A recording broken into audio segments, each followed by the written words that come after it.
Gotham Nights by Adam Kennedy. Prologue. Fade in. Exterior, Haley's Circus, Big Top. Night.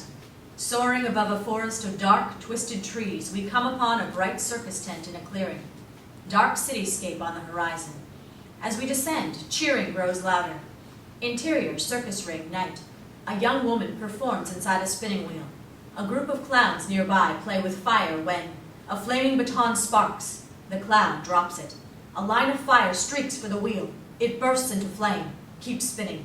As the fire spreads, the woman scrambles to the outside of the wheel. Without warning, launches herself into the darkness. Silence. Spotlight on the woman standing on a swing. She blows a kiss as she is pulled up into the darkness overhead. The ringleader enters. Ladies and gentlemen, boys and girls, welcome to the show! Interior, trapeze platform, night. The woman ascends past a platform with three shadowy figures. Dick Grayson, 15, paces. A scrawny teen with dark hair. He's highly capable with no sense of identity. Searching for it. John and Mary Grayson, 40, sit nearby. An attractive, if slightly world-weary couple, they have an ease about them that comes from long years of not quite getting it all, but somehow making it work. They watch Dick closely. The woman on the swing catches Dick's eye. She winks, blows him a kiss. Dick flushes, resumes pacing. John cocks Mary an eyebrow, gets up. Now, son, never gonna get a woman's attention that way. Personally, I found that you have to give him a little something, like... Fixates on the woman, flashes her a smile and gives her his best wink. The woman smiles as darkness envelops her swing. John turns to Dick. He looks dubiously at his father, looks past him at Mary, standing, arms crossed, an eyebrow cocked. What? She rolls her eyes. Dick chuckles. Interior, catwalk, night. The woman ascends past various lights and supports, comes to a catwalk, almost pitch black up here. As she dismounts, a gloved hand knocks her out from behind. Interior, circus ring, night. And now, to begin our evening's program, ladies and gentlemen, please direct your eyes to the sky. We're flying overhead, performing stunts more daring and dangerous than ever before witnessed here on this earth. Give it up for the Flying Graysons! Spotlight on the platform. Interior, trapeze platform, night. White light overwhelms. Dick shields his eyes as he waves, watches his parents take hold of the bars. John nods at him. Ready for one last hurrah? They swing out to start the routine. Interior, catwalk, night. Two masked men in black carry the woman down the catwalk, bound and gagged. Two more rush past. Tools clink. One lifts a panel in the floor, looks down the swinging wires to the ring below, begins sawing at the line. A fifth man, Oz, 30s, lingers in the shadows. He is well dressed and the only one not wearing a mask. Pulls out a pocket watch. 50 seconds. Half a glance at the woman and she is carried to him. Deal with her. They carry her away. Pockets the pocket watch. Moves to the railing. Looks down. Shadows flit across his face. Yes, let's just test those wings, why don't we? Interior, trapeze platform, night. John is hanging from his knees. Catches Mary. On the return, Mary misses her bar. Gasp. John stretches, barely catching her by the ankles. Dick swings in. John tosses Mary. Dick flips over her and grabs John's hands as Mary swings back to the platform. Dick backflips out of his father's hands, catches the return bar without looking, and lands on the platform next to Mary. Seconds later, John joins them. Huge cheer. They wave. Mary leans in. Could have been a bit quicker on the grab there. Just giving them the price of admission. Besides, a little mystery's good in any relationship, isn't it? Interior, circus ring, night. Amazing! And now, for the final act, John and Mary have prepared something very special for you, and will be performing so without the aid of a net! On the safety net as it drops to the floor. Interior, trapeze platform, night. Dick looks at John. Dad, Don't worry, son. Your mom and I have done this 1,000 times. it's not that. It's just, why can't we do it like we do in practice? You know, really give them the price of admission. John smiles, puts a hand on Dick's shoulder. That's practice, son. You're not ready yet. Maybe next year. Dick nods, no smile. John looks back at Mary and she takes the bar. Dick looks up. They smile back at him warmly. See you on the other side. They swing out. Interior, catwalk stairway, night. The masked men carry the woman down a steel stairwell head first. Almost a shame. Something so beautiful could have been useful. Masked man number 2 sniffs in agreement, looks her over. Well, you know, there's nothing to... The woman wakes, writhes, strikes masked man number 1 in the chin as she kicks at masked man number 2. They drop her, clang. She winces but tries to get to her feet. Masked man number 2 kicks her down the stairs from behind, rolls head over heels onto a landing platform. Clang. She gasps in pain. Looks up. Masked man number 1 screws a silencer into his gun as masked man number 2 points his gun at her. Like I said, almost a shame. Hope you've made friends with the big guy up top. He trains the gun on her when, whisk, something strikes his hand. The gun clatters to the floor, clutches his wrist. Ah! What the hell? Masked man number 2 scans the shadows overhead. Nothing. Beat. Masked man number 1 reaches to pick up his gun. A small silver batarang glints back at him next to it. Oh no. Whoosh! Something black descends from above. Interior, catwalk, night. Oz checks his pocket watch. Eyes narrow. Where are those guys? Whoosh! Tools clink. Oz spins around. The 2 men working on the supports are gone. Pulls out a gun. Makes his way forward. Oh no. No, not tonight you don't. Below the catwalk, the wires are beginning to fray. Interior, trapeze swing, night. John hangs from a swing. It lurches unexpectedly. The crowd gasps. John looks up. Only air beneath him. Interior, catwalk, night. Whoosh! Oz spins around. Come on, show yourself, you. Smash cut 2. Interior, trapeze swing, night. John catches Mary. The supports lurch again. They look at each other. Over a dip. Nothing to be done. Smash cut 2. Interior, catwalk, night. Whoosh! Oz turns again. Come on, just one look. Smash cut 2. Interior, trapeze swing, night. John and Mary swing towards the platform. Smash cut 2. Interior, catwalk, night. Just one look, that's all I need. Smash cut 2. Interior, trapeze swing, night. John tosses Mary and lets go, only to strike the platform edge hard with his torso. He begins to slip when a hand grabs hold of him. Looks up. Smash cut 2. Interior, catwalk, night. Oz standing still. Batman off camera. And that's all you'll get. Oz spins as a blurred black hand crashes through the frame. Interior, trapeze platform, night. The crowd roars as Mary joins Dick to pull John onto the platform. Lights flash and confetti spews out all over the ring as they stand to salute the crowd. Amazing! The Flying Grayson! Dick glances up. Can't see anything through the lights and confetti.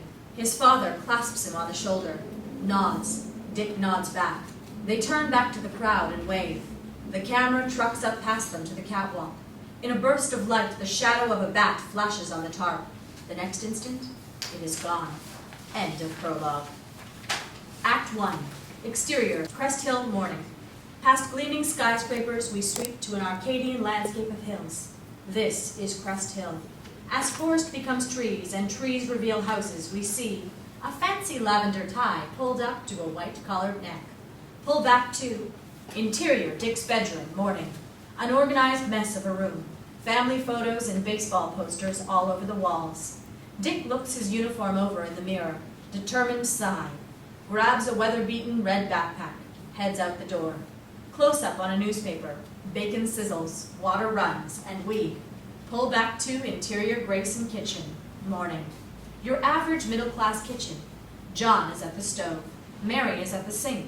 There's something flirty going on between them. He pulls her in for a kiss when Dick enters, drops his bag deliberately, approaches the island. Okay, not the best image to start my day with. You couldn't wait until I was out of the house, right? John and Mary smile, move away. Mary begins cutting apples. John returns to the stove. Morning, son. All set? Not if you keep asking every 10 seconds. Shovels a piece of toast into his mouth. Ah, you'll be fine. This is what you wanted, right? After all, right? Yeah, till this morning. Hey, did you get a good look at paper? Guess who made page 1? Dick glances at it. A picture of the 3 of them from last night beams back. The headline blares, Famed Graysons escape near disaster in circus finale. Horror. Perfect, just perfect. Yeah, I was thinking about framing it. You know, do it up nice, hang it in the front hall. Dad, no. John chuckles. Dick takes another chunk out of his toast. Mary moves in, vast mischievous smile. Oh, sweetie, just look at you. All smart in that jacket. Now stand up here. Let me get a good look at you. Dick is begrudgingly pulled to his feet. She fusses over his tie and jacket lapels. He purposefully gags on the toast. Mom, please. Do we have to? John steps in with a plate of food. Yes, do we have to? Here, son, grab a bite to eat before you go. Dick grabs his backpack. You know what? I think I'm just gonna get on my way, so... But you've hardly had anything to... Dick moves back to the island, scarfs down a slice of bacon. Don't worry about it, Mom. I got it. Swallows, grabs an apple, takes a chunk out of the apple. Thanks. Kisses her on the cheek, heads for the door. Interior, Grayson front hall, morning. Soft morning light streams through the screen door as they enter a quaint front hall.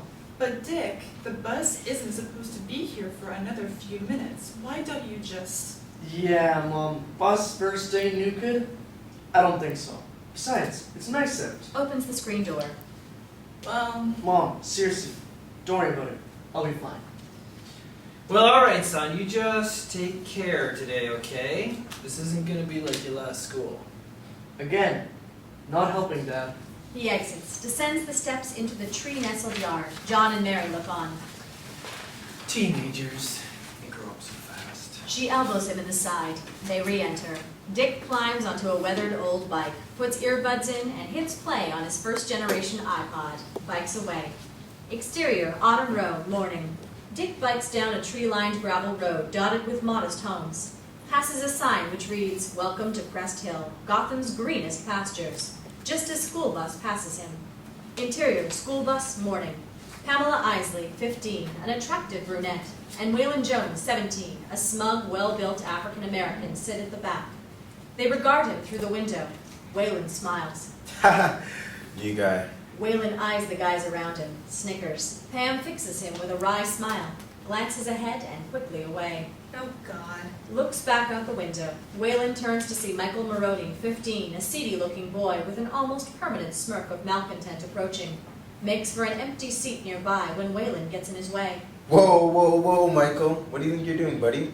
These seats are on reserve, you know, for people who actually have a bit of hair on them. Yeah, I'm familiar with your archaic rules and late 90s brand of humor. Things I really didn't miss over the break. Oh, is that all? Because I think you might have missed a little something. Waylon points towards his jacket shoulder, leans in slowly, feigns a forceful shoving motion. Michael flinches, backs up, trips over a few bags behind him, falls down. Laughter. Waylon raises his arms, victorious. Michael gets to his feet. Think you're pretty clever, don't you, Waylon Jones? Not really, but at least I didn't need to call Daddy to figure everything out for me. Michael shoves Waylon. Waylon redoubles, grabs Michael by the collar, is about to hit him when... Guys! Pam gets between them. Beat. Waylon unhands Michael. Smiles. I'll be seeing you, Michael. Yeah. You have no idea who you're messing with. Do you even know who my father is? Michael walks away, mocking oohs. Waylon smiles, retakes a seat, puts an arm around Pam. She regards it bemusedly, looks away. Waylon looks over. What? Oh, nothing. Just didn't know we were okay with PDA all of a sudden. This? PDA? Nah. Waylon pulls her in tighter. You're in high school now, Pam. Whole different ballgame. The bus pulls away. Exterior, Mountain Drive, morning. Dick enters a bend in a stately road of trees when a black limousine pulls out in front of him out of nowhere. He brakes hard and swerves, falls over into the dirt. A slight, well-dressed man gets out, rushes over. This is ALFRED Pennyworth, 60s. My word, young man, I hardly saw you there. Are you all right? Dick nods, gets up with Alfred's help. Yeah, I think so. Oh dear, I've heard that before. Are you sure you're not? Yeah, don't worry about it. Probably would have been doing me a favor anyways. Begins dusting off his jacket. Alfred notes it. Headed to the school, are we? What gave me away? Alfred chuckles.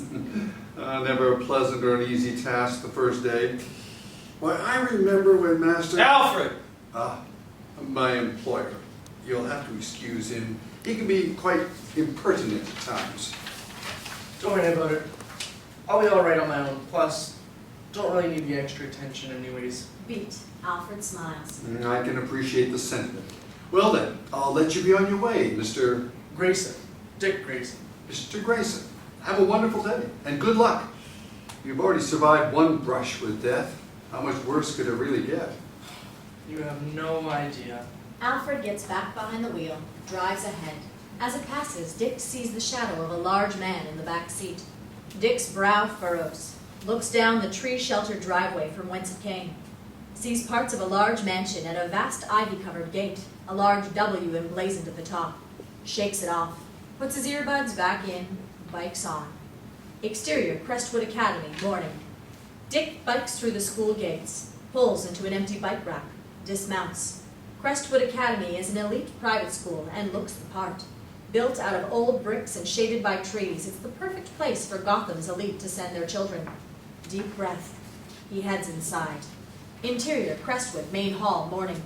The highly polished, well-lit main hall is bustling with activity.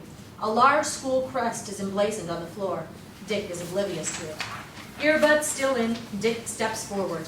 He is about to step on the crest when a slight girl with glasses and blonde hair rushes up to him, countless papers in hand. This is Barbara Gordon, 15. Wouldn't do that if I were you. Pushes him out of the way. He looks up, What? pulls his earbuds out, points at the school crest. Oh, You must be new. I guess. Perfect. Welcome to Crestwood. I'm Barbara Gordon. How would you like to get involved with student council? We've got this big homecoming event coming up, and you seem like just the... She starts to hand him a flyer when another student snatches it away, crumples it, discards it. This is Brian Rogers, 17, the life of the school. Lay off, Barbara. Not all of us want to drown in your paper, okay? Ever heard of email? It's greener. See ya. See ya. Puts an arm around Dick, leads him down the hall. Don't worry about her. She's kind of nuts. You know the type. Student council, school papers, captain of the... I'm sorry. Who are you? Oh, yeah. I'm Brian Rogers. I'll be your big brother here for the first little while, kiddo. What? Ah, they didn't tell you. Big brother. Supposed to look after you so you find your feet and stuff. Looks good on the resume. Huh? Well, I'll be alright on my own, thanks. Waylon and a few of the baseball guys deliberately bump Dick. Watch it, Armstrong. Sure you will. See, you're in a bit of an odd spot here, newbie. What do you mean? Well, it's not every day Crestwood gets itself a new student. He's making eyes at every girl they pass. What? Well, you know, most types here have had their place on reserve since they were an embryo. The scholarship kids, they're a different breed. Only so many of you walking around these halls. Wait, you know I'm on a scholarship? Oh yeah, they trumped that stuff around here. Great. They stop at a locker. Oh, this is it, Squirt. Dick tries to open it. No dice. Brian smacks it. Flies open. Pretty standard. Make you feel like home. He turns his attention back to the girls. Hey, what's with all this squirt kiddo business? Oh, I was wondering when you'd catch on. Hands him a slip of paper full of demeaning nicknames. Gotta use all of these by the end of the week. Think of it like a, initiation of sorts. Dick sighs, begins to unpack. Well, can you just use them on me now and get it over with? How weird all the fun in that be? Sport. Dick rolls his eyes. Another student, Chad Owens, walks past. He and Brian perform a complex handshake. Be Raj. Ready? You know it, man. I worked on my whole new swing. This year's the one. They salute each other. Chad walks on. Dick turns to Brian. You sure know an awful lot of people around here. That's because I'm making my business to know people. Only way to go through life, amigo. Dick looks at Brian's list. Amigo is indeed on it. Right. Well, so long as you're gonna stick around and annoy me, mind imparting some of that great knowledge on me, big brother? Ah, the old roll call. No problemo, my shrimpling.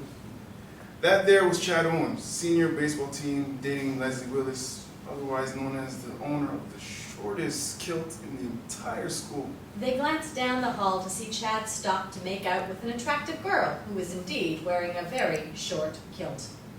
And over there, we've got Simon Duncan, junior science nerd. Bit of a head case, though. I'd steer clear. Dick looks where Brian indicates when his gaze passes over Pam unpacking at her locker.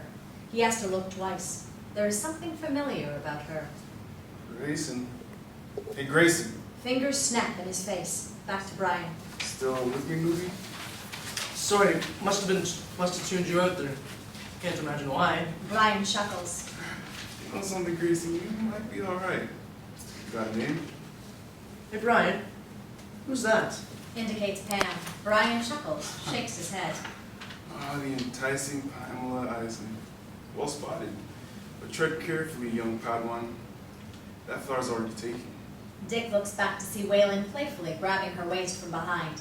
Pam jumps at the touch, but laughs with him. Dick resumes unpacking. Think of it like poison ivy.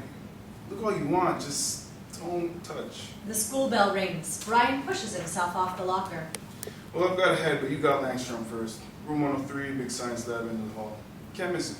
Thanks. Brian begins to walk away when he turns back. Hey, I never got your name. Beat. It's Dick. Brian chuckles. Dick holds the gaze. Oh, wait, you're serious? Oh, you really shouldn't have told me that. Brian walks away, chuckling. Dick sighs, closes the locker. Interior, Langstrom's lab, morning. A science textbook is carefully placed into the corner of a desk. Pens and pencils follow suit. Barbara is sitting in a lab desk with Dick when, thud, Dick drops a large worn binder on the desk, scattering Barbara's pens. Daggers from her as she resets them. Pam sits next to Dick, one desk over, while Michael sits one desk behind Pam. Looks completely apathetic. Dr. Kirk Langstrom, 40, stands at the front, checking over the roll call.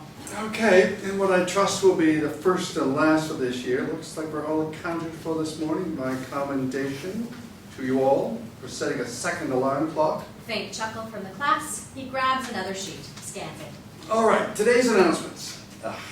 Pretty bland. I'll let you read them for yourselves later. Crumples the paper. Chucks it at a small recycling bin. Misses. Another faint chuckle. Langstrom smiles, deposits the paper into the bin properly. One of these days. Dick smiles, glances across the aisle, makes brief eye contact with Pam. Awkward. Langstrom grabs a meter stick, begins to pace the room.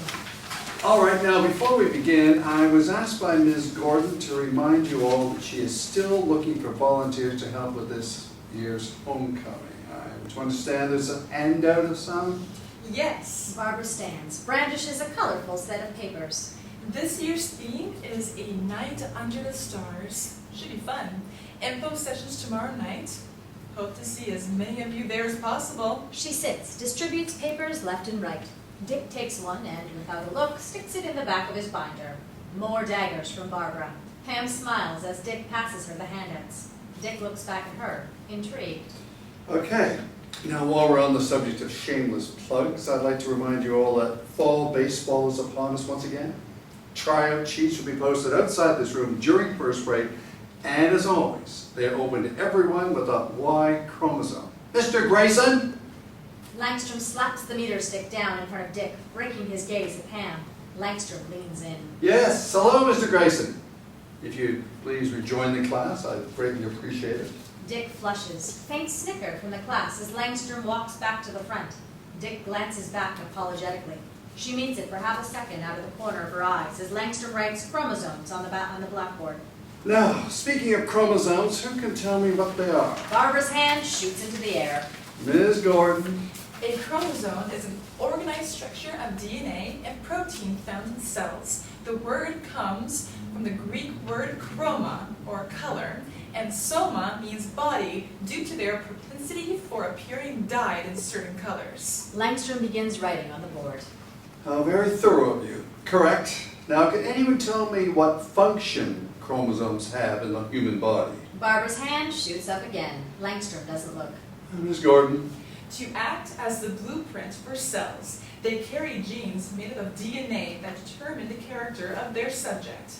When taken as a whole, this is where we get genomes from. Slight groan from the class. Dick sees Pam roll her eyes. Impressive. Okay, now, give me. How many chromosomes are there? Barbara's hand shoots into the air. Langstrom nods resignedly, turns back to the board. Ms. Gordon. 46 chromosomes in 23 chromosoma pairs, 22 pairs of autosomes, and 1 pair of sex chromosomes. Females possess an XX, while males possess an XY, explaining why we... Actually, that's not necessarily true. Michael's eyes flash towards Dick.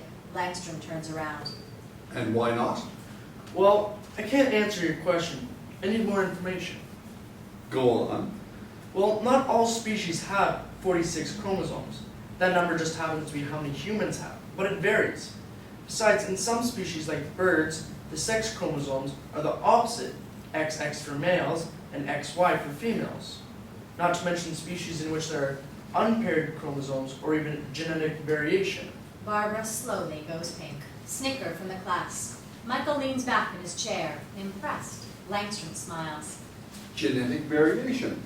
I like the way you think, Mr. Richard Grayson, was it? Yup, that's me. Well, I sincerely hope the rest of you paid attention to that. Welcome to Crestwood, Mr. Grayson. Dick returns to his notes, sneaks one last glance at Pam. She is smiling slightly.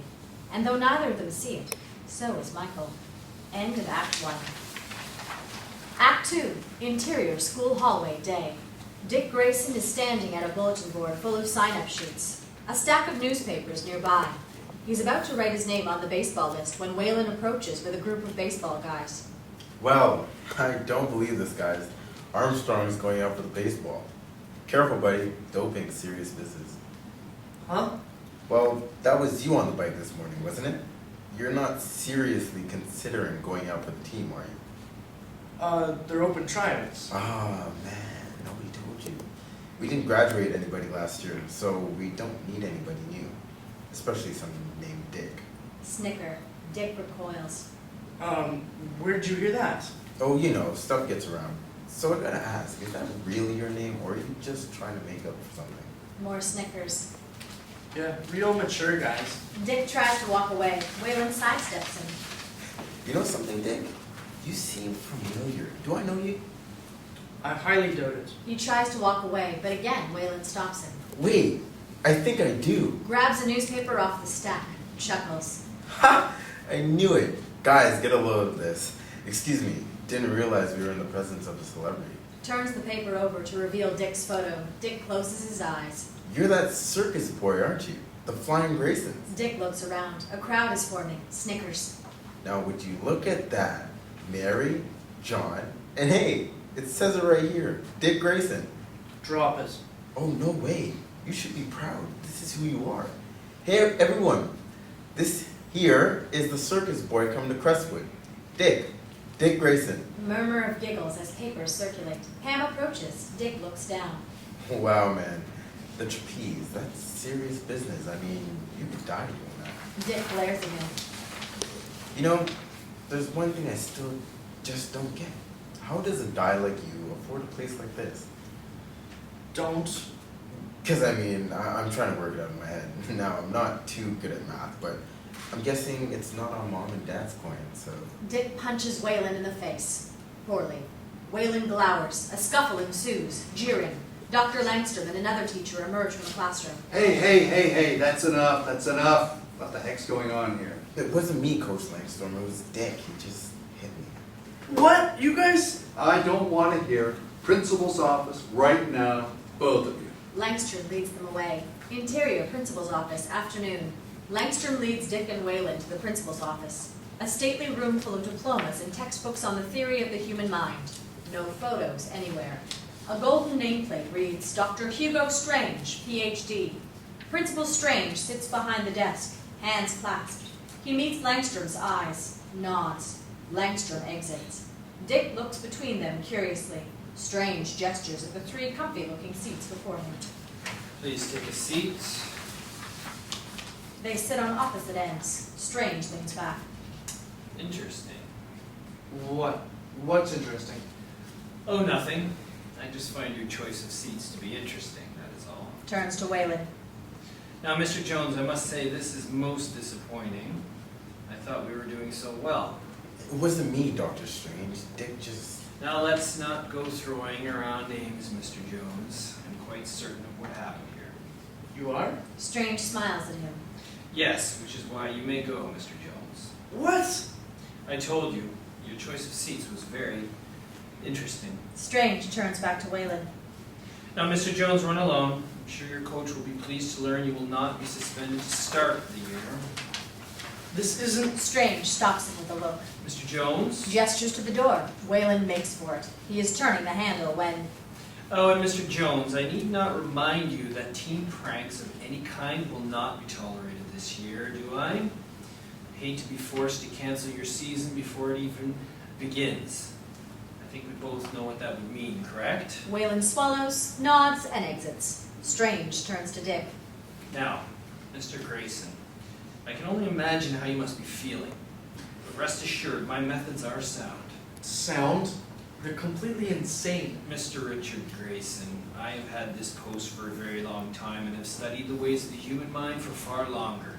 I think I might have learned a thing or two about both in that time. Besides, I was hoping we'd have a little chat. It's not every year we get the Thomas Wayne Scholarship Award, after all. Beat. He goes to the window. Do you feel it, Mr. Grayson? Feel what? The history.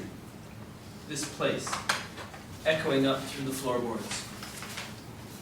Built over the centuries by families, great families, such as the Waynes for which your scholarship was named. You mean families like Wayland's? Families with money? Hardly. I'm simply reminding you of where you stand, which is why you will serve an hour's detention today after school. You may go. But that's... You may go, Mr. Grayson. Strange takes his seat, turns away. Dick storms for the door, turns the handle when... Oh, Mr. Grayson, one last thing. Looks back. Strange does not move. Wayne scholarships are hard to come by. But remember that while that paper got you in, it won't get you out. Only character can. And I, for one, am looking forward to seeing where yours takes you the next 4 years. Welcome to Crestwood. Dick exits. Interior, detention room, late afternoon. Dick shoves himself into a seat, crosses his arms, puts his head on the desk. Long beat. Hey. Dick ignores it. Hey. Annoyed sigh. Dick turns to find Michael sitting in a desk 2 rows back. It's Michael. It's... Dick. So the rumors are true. I thought that was just some kind of joke. Well, then, you thought right. Turns back to the front. So what brings you here so soon? Why do you care? You could call it curiosity, call it a sympathetic ear, call it what you want, but you can call me a regular around these parts. I tend to know what's what. Beat. I hit a guy. You don't seem the type. Dick turns to face him. Well, I'm not. Truth is... Never mind. Dick turns back to the front, pulls out his homework. It was WAYLON and those baseball guys, wasn't it? No answer. Michael shakes his head. They do this every year, especially to the new smart ones like you. Dick faces Michael. I'm not that smart. Hey, don't sell yourself short. I saw you there in class today. You showed up, Gordon. Hey, any guy who can do that has my respect. She's annoying as hell. Dick chuckles. You don't say. Listen, Dick. What if I told you there was a way we could get back at these guys for you? Would you be interested? Beat. Dick turns away. No. I've attracted enough attention as it is. Just want to put this behind me and move on. And if they don't? No answer. Dick begins working. Michael chuckles to himself. Interior, school hallway, late afternoon. Dick is walking down a darkened corridor when he hears beautiful piano music. Stops. Sees a door open just a crack. Approaches it. Gently pushes it open. Peers inside. Interior, school auditorium, late afternoon. On a bare stage, Pam sits playing at a gleaming piano in her cheerleading outfit, eyes closed. She doesn't notice Dick. Beat. He shakes his head, smiles, eases the door shut when it creaks. Pam stops playing, looks up from the piano with a start. Dick opens the door. Oh, sorry, I'll be, He begins to leave. No, it's okay. I'm just not used to seeing people here at this time. That's all. Beat. Dick lingers. Hey, I know you from somewhere, don't I? It's Richard, right? The new guy? That's me. He approaches the stage. Cool. I'm usually terrible with names, so, anyway, I'm Pam. Yeah, I know. Awkward beat. I mean, not that I mean, everybody knows, She smiles, sniffs in amusement.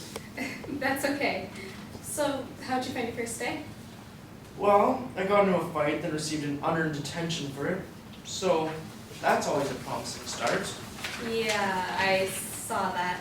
But I guess it does explain the whole creepily lingering after school thing you've got going on at the moment. Yeah, well, that's my excuse at least. What's yours? She indicates her outfit. I had practice. In the auditorium? She laughs delicately. You caught me. Kind of embarrassing, actually. I like to play, but I have this thing about doing it in front of other people. So I come here sometimes after school, when I know no one else is around, to practice. Or at least when I thought no one else was around. Yeah, you've been found out now. Guess I'll just have to be sneakier next time. Guess so. They share a smile. You know, it's funny. It's like we're both trying to hide out. Me in this room and you out there. You'd almost think we're gonna have to do secret identities or something just to get through high school. Yeah. Awkwardly long beat. She picks up her backpack. Well, I should probably go. Oh, yeah. Where are you headed? I can walk with you if you... That's okay. I'm meeting my boyfriend, so... Right. Oh, yeah. It's nothing. Just running resumes around. So, pretty embarrassing, right? Not at all. She brushes past him. Dick turns. Well, maybe some other time then. She smiles politely. Yeah, maybe. See you later, Pam. Yeah. She smiles and nods as she exits. Dick releases a breath. End of Act 2. Act 3. Exterior, Crestwood School, late afternoon. Dick approaches the bike rack. Finds both tires on his bike slashed. Great. He bends down to observe the damage when... Hi there! Dick jumps, turns to find Barbara right behind him. Sorry, did I... No? Dick returns to his bike. Beat. I'm Barbara Gordon. Yeah, I know. Beat. Okay, well, I was just wondering... For the last time, no. I don't want to sign up for your... Actually, I'm not here for that. Sorry, I think I came on a little stronger earlier. I do that sometimes. You think? Dick finishes unchaining his bike. Begins to walk away. Hey, where are you headed? Does it matter? Well, you're heading to Autumn Row, right? Dick looks back. How do you know where... I saw you on the bus this morning. Listen, I'm meeting my dad in the area, so wanna walk together? Long beat. Dick sighs. Might as well. Let's go. Exterior Mountain Drive, late afternoon. They walk in awkward silence until... So, Dick, tell me about yourself. Is this a job interview or a walk home? Sorry, old habits. I'm just curious. You seem different. Like a bit of a mystery. Sorry, no deep, dark secrets here, Nancy Drew. You'll have to train your spyglass elsewhere. Barbara nods quickly, turns to look ahead. Silence. Well, if you must know something, I'm kind of into baseball. Liked it since... Yeah, who's your team? Gotham Knights, of course. Pity laugh from Barbara. You're kidding, right? Hey, don't knock it. They're gonna win it all someday. The next century, maybe. Well, who do you root for? Wait, don't tell me it's the Sharks. Beat. Barbara keeps walking. Sellout. Everyone knows the only reason they win is because they overpay for their players. And Gotham doesn't spend a dime. It's embarrassing, especially with Wayne Enterprises owning the team and all. You'd think they could afford it. I know, right? Beat. He looks away. And hey, how do you know so much about baseball anyways? Dad's a cop, so the sports channels, the sports channel's on pretty much 24/7 in the house. Kinda comes with the gig. Sounds like your dad should be mine. They smile, look away again. Beat. So, what about you? What are you into? God, what am I not? I mean, for starters, there's student council and school newspaper, which we just got online, by the way. Captain of the soccer team, A volleyball. rustle in the bushes. Dick stops. Beat. He is standing at the driveway to Wayne Manor. It looks eerily silent. Dick, what is it? I could have... Nothing. It's nothing. They resume walking. Hey, Barbara, do you know anything about that place we just passed? Where have you been? Metropolis? That's Wayne Manor, residence of the esteemed and respected Wayne family. Very big, very spooky, but I don't think anyone actually lives there anymore. Why do you say that? Been abandoned for years. Every so often people see this old little driver guy going in and out of the property, but that's it. Never says a word, and there's never anyone else in the car with him. Huh? Yeah, pretty weird. And that's not even counting all those rumors. Rumors? What rumors? It's nothing. Probably just silly bedtime stories boarding students used to keep the younger ones up at night. Barbara, what rumors? Well, they claim that every now and then they'll wake up to noises, lights even, coming from the property in the dead of the night when no one should have any business being awake. Weird, right? Intriguing. Like I said, silly bedtime stories. That, or Crestwood's got its very own local poltergeist. Barbara laughs. Now, if there's one thing I don't believe, it's that. Even if half the town is supposed to be haunted. They chuckle and on into the sunset. As they do, something watches from the bushes, dashes away. Interior, Grayson kitchen, evening. Mary is putting vegetables into a pot. Screen door opens. Mom, Dad, I'm home. Oh hey, how was your first day? Dick enters, sees the bowl of vegetables, grabs one. Hey, those are for dinner. Gently bats his hand. He drops it. Mary sets the oven. So, It was alright. Mary puts the pot onto the stove. just alright. Kind of late, isn't it? Yeah, I took a detour. Blew out my tires, so. Now there's one for girlfriend your brother never used. No. Oh, alright. Mary begins putting things back into the fridge. Listen, your father took a look at the wiring today back at the tent. Oh yeah? Find anything? Well, you know your father. He didn't really say. Suppose you can ask him yourself, though. He's just out back. Cool. Actually, gotta head back there anyway. Grabs an apple, heads for the back door. Hey, you'll spoil your dinner. Dick takes a chunk out of the apple, looks at her. Mom, I'm a teenager. That's not really possible. He heads out. Exterior, forest behind the Grayson residence, evening. Dick walks down a trail, comes to a large old tree with a well-aged treehouse in it. A stream bubbles past under a tiny footbridge nearby. This is the nest. Dick smiles, heads up the stairs. Interior, the nest, evening. Oil lanterns illuminate a space full of childhood relics. A noticeable layer of dust covers everything. Dick approaches an old chest in the corner. Carved out on the top are the words, Robin and Marion's treasure chest. Smiles, opens it. More relics.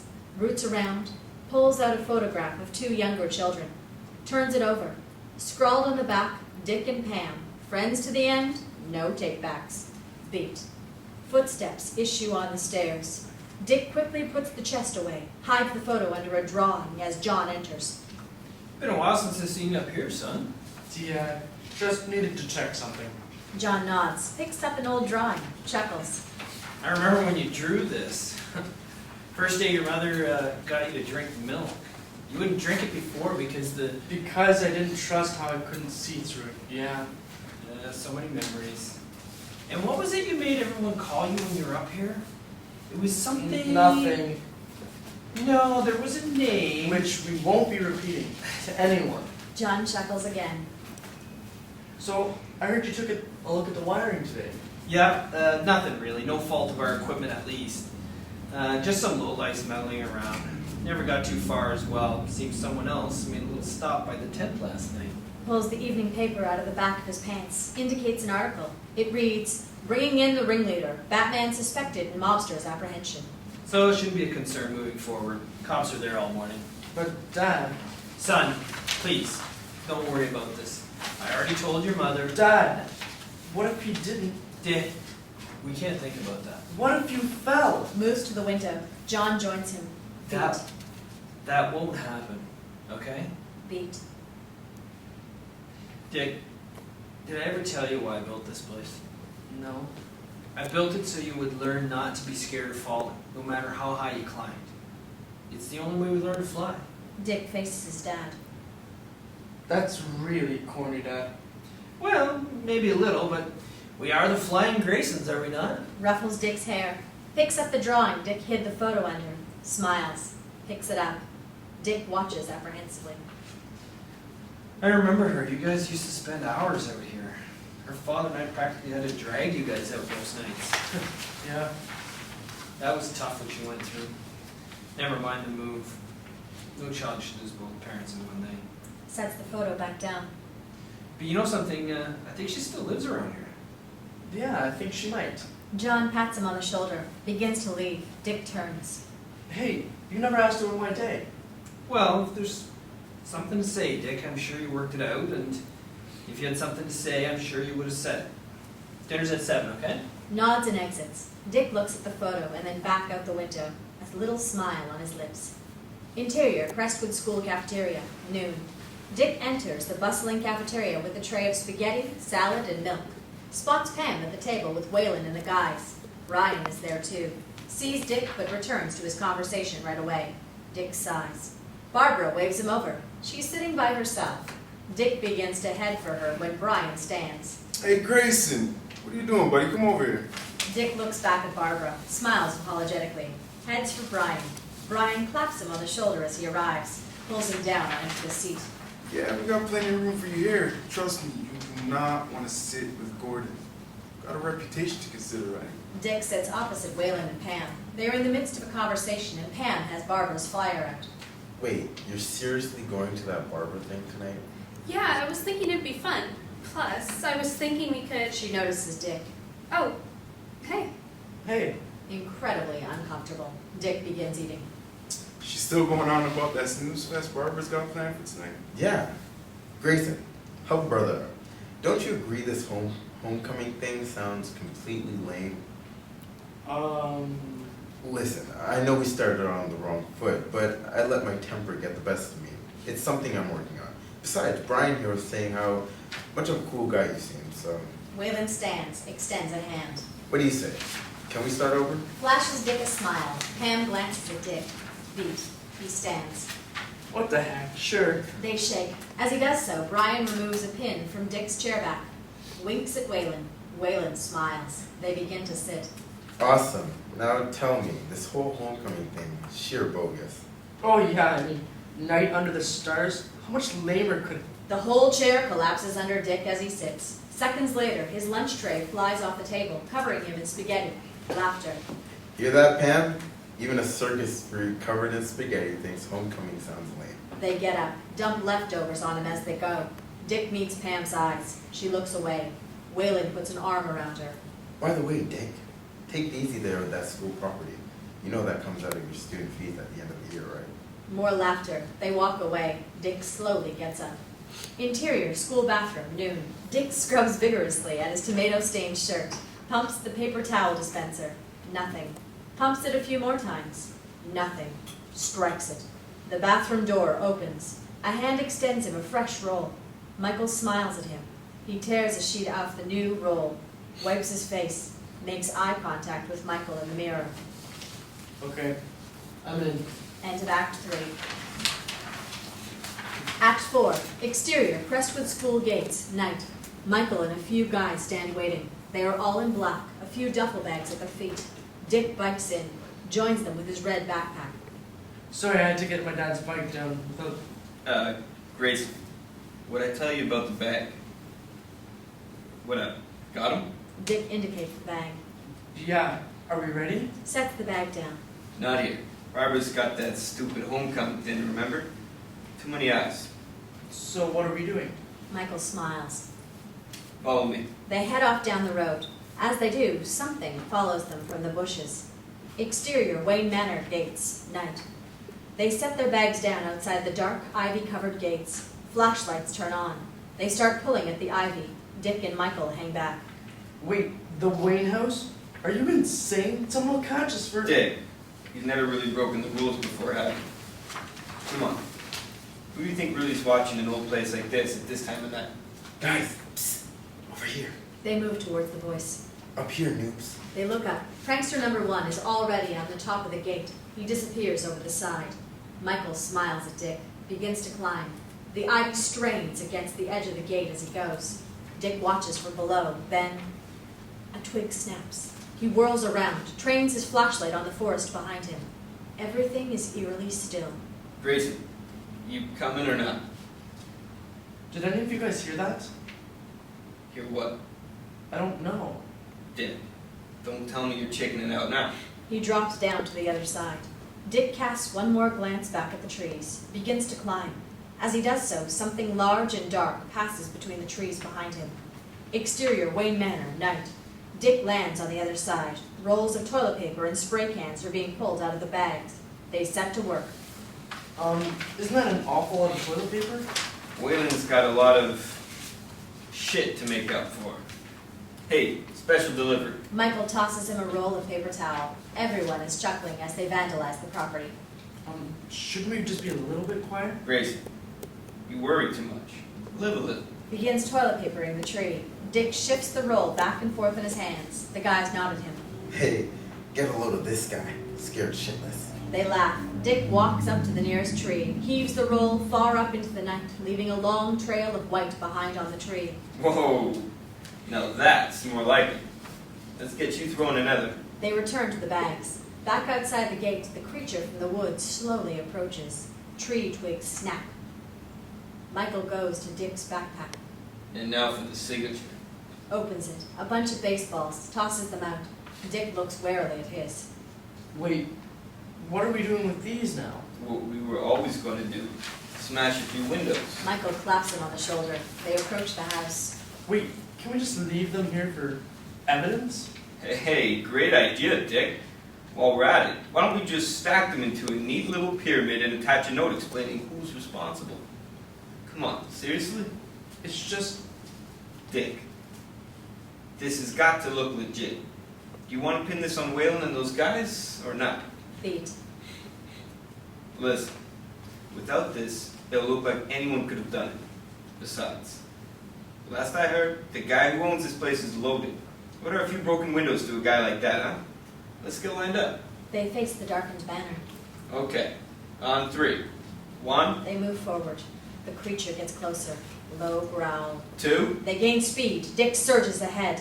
The creature reaches the gate. A large claw clasps it. 3. The guys pull up, except Dick, whose ball smashes clear through a window. Laughter. Dick whirls around to face them when he sees a grotesque shadow at the gate. Jumps back. What the... An alarm and siren sound. Floodlights burst to life. The creature bolts into the night. Unseen bars slide closed and locks click shut all over the property. Oh, shit. Guys, we gotta move. Let's go. Go! They gather their bags, bolt for the gate, scramble over it, breaking up ivy behind them as they go. Dick grabs a section of ivy. It breaks away. He tries another section. No luck. Looks through the gate at Michael. You guys can't just leave me, come on! Beat. Michael shrugs, turns to the guys. Guys, we've gotta go. Let's move. They disappear into the night. Michael! Michael! Smacks the gate as lights turn on in the mansion behind him. Exterior, Wayne driveway, night. Michael and the guys are running down the driveway when prankster number 2 gets in front. They slow to a stop. Wait, guys, we can't leave Dick. We've got to. Deep snarl from the trees. Beat. Guys, did you just... Smash! Prankster number 2 is pulled into the bushes from behind. Exterior, Wayne Manor, night. Dick frantically runs up and down the garden along the gate. Looks up, spies a low-hanging branch. Can't reach it. Looks back.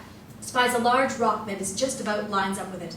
Dick backs up, eyes the rock and tree branch, runs at it, leaps off the garden ledge onto the rock, and without stopping launches himself off it at the branch, grabs hold and swings himself over the gate. Lands awkwardly on the other side. Winces as he gets up, without his bag. Panicked, he looks around, finds the bag caught on top of the gate by one of the straps, tries reaching for it when yells issue forth from the darkness. Turns to face them. More yells. Beat. He looks back at his bag, runs for the voices. Exterior, Wayne driveway, night. A lone flashlight shines on the ground as Dick approaches. Picks it up. The area is a mess.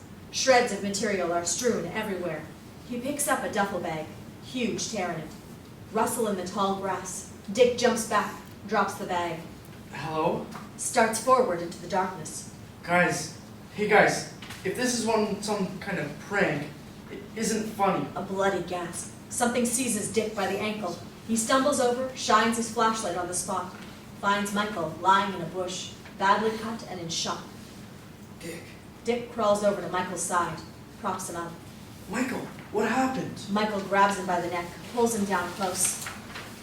Monster. Twig snap. Dick looks up, scans the darkness with his flashlight, turns back to Michael. Michael, listen, what? A roar in the distance, followed by several blood-curdling screams. Oh gosh, Pam! Dick runs. Exterior, school sports field, night. Dick finds a group of students huddled together, recognizes Barbara, and runs for her. She too is in shock. Dick! What are you doing here? Never mind. What happened? I don't know, something, it just came out of, Barbara, listen to me. How many people are there? Where's Pam? I don't know, a bunch of them ran back into the gym, but Dick begins to run. Dick, no, it followed them, it went that way. Dick runs faster. Interior, Crestwood Gymnasium, night. Dick enters the gym. Pandemonium. Claws scurry on the rooftop overhead. He can't find Pam anywhere. Pam! Pam! Through a gap in the crowd, he spots her. He makes for her, but just as she sees him, smash! A window is shattered above her. Glass shards rain down towards her as the crowd scatters. Dick runs and pushes her out of the way just in time. Beat. Dick looks at her. Pam, are you okay? Pam swallows, nods. Right, let's get you out of here. Windows smash out all over the gym. They run for the exit through the shower of glass, reach it safely, and exit. Exterior, Crestwood School sports field, night. They run through the frantic crowd and around a corner. Dick looks back. Pam gets a few steps ahead. A grotesque shadow emerges from the trees. She pulls up, gasps. The creature raises a claw. Dick whirls around. Hey! Dick throws himself at the creature's claw, batting it away with a body check. The creature roars, redoubles, and backhands Dick across the chest, sending him crashing into Pam. The creature gets closer, raises a claw. Dick shields Pam when, whisk, something strikes the creature in the side. It roars, tears the object from its flesh, and throws it to the ground, dashes off into the night. Dick and Pam look up, confused. Dick reaches for his flashlight, bumps it, and something silver glints back at him from out of the darkness. Finds a small, blood-smeared batarang sticking up out of the mud.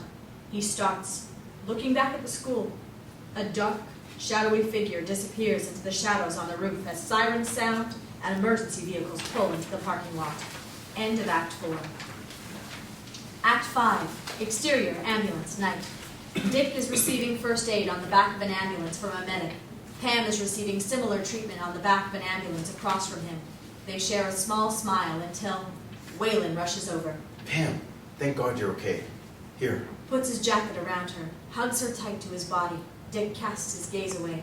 Mr. Grayson? Principal Strange approaches in a large overcoat. The medic moves away. Strange joins him on the end of the ambulance. Some night. Some night. I was just woken, told everything. Pretty unbelievable if you ask me. Dick sniffs in response. No eye contact. I am to understand that you actually had a run-in with, well, whatever it was out there tonight. You didn't happen to get a good look at it at all, did you? No, not really. You sure? Because I was told you were actually attacked by it. A lot of people were attacked by it. Of course, of course. It's just interesting, that's all. Beat. You know what else is interesting, though? Apparently, there was another little incident this evening. Something at the Wayne Manor. Seems some students were up to, well, actions not befitting the integrity of the school. Strange produces Dick's red backpack. Dick freezes. I don't suppose you would know anything about that either, now would you? Beat. Dick is about to say something when Ah, you found him. Alfred comes around the side of the ambulance. Ah, Mr. Pennyworth, yes. In fact, I believe I am just about to get to the bottom of what happened on your property this evening. Well, it's not properly my property, sir, but I follow. Well, my lad, you must certainly tell him. After all, it's not every day a young man gets to be a hero. Dick looks up at him, confused. Bless his head. I'm sure it's all grown a bit foggy, what with all the excitement. He was in such a huff when he rang me on the gate intercom, I didn't quite know what to think. Excuse me? Oh, My apologies. I thought someone had told you. It was Mr. Grayson, was it? Yes, Mr. Grayson, who rang me at the manor to inform me of the situation. Now, naturally, I contacted the appropriate authorities immediately. I can only suppose he must have dropped his bag in his hurry to get back. So, wait. Mr. Grayson was not among the students who vandalized the property this evening? No, I'm afraid not. And you have no idea who was? Pity that I did. But it seems the cameras in our normally infallible security system had all run out of tape at some point in the near past. I must have simply forgot to change them out. Old age, I suppose. Strange turns to Dick. How convenient. Actually, sir, it is most inconvenient. You're not the only one who has to explain this to Mr. Wayne. And let me tell you, he is most particular about his security system. Strange turns to Dick. Is any of this true, Mr. Grayson? Alfred gives him a small wink. Yeah, every word. Strange sniffs in amusement, hands Dick his bag, gets up. I wish you both a fine evening. Strange begins to walk away when... Oh, and Mr. Pennyworth, while we're on the topic of Bruce Wayne, is there any chance we might be seeing him at some point in the near future? I'd much desire to say hello. Hard to say these days. He keeps such a varied schedule, and I dare say he's most adamant about keeping his evenings for himself. But I will check with him all the same and get back to you. Strange nods, walks off. Alfred turns to Dick. Well, good evening. Nods and disappears around the side of the ambulance. Beat. A curious look enters Dick's eye. Exterior, Mountain Drive, night. Alfred is walking up the road when... Hey, wait! Alfred smiles, turns to meet Dick as he dashes up to him, bike in tow. Hey, thanks for that back there. Don't mention it, young man. I know how things go the first week. Still, you didn't have to. I'll make it up to you somehow. Oh, I'm sure you will. Alfred pulls a baseball out of his pocket, tosses it at Dick. Dick catches it, chuckles, and shakes his head. You know, come to think of it, I could use a younger set of limbs to clamber up all those trees. They're such an awful mess at the moment. You wouldn't happen to have a spare hour or two next week, would you? I suppose I could find time. Is after school all right? That'd be perfect. I shall expect you then. And don't be late, Mr. Grayson. We've got a lot of work ahead of us yet.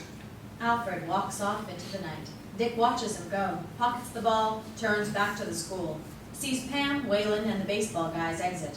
They turn the other way up the road. None of them notice Dick. Dick pulls the photo of him and Pam out of his pocket, looks at it, then back at Pam, half smiles. Maybe some other time. Turns and walks the other way up the road with his bike. End of pilot.